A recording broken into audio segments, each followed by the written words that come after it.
Vice ganda may banat sa MTRCB tungkol sa pagsuspendi ng It's Showtime.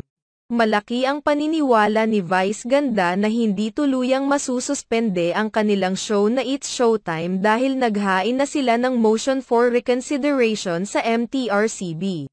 Talagang naniniwala si Vice ganda na wala silang ginawang mali. Kaya naman sa latest episode ng It's Showtime tila ginawa na lamang nilang biro ang salitang suspension, at tinatawanan na lamang. Sa kamakailang episode ng show, tila muling bumanat si Vice ganda ng parinig sa MTRCB. Sa naging biruan ni na Vice ganda at Vong Navarro sa tawag ng tanghalan.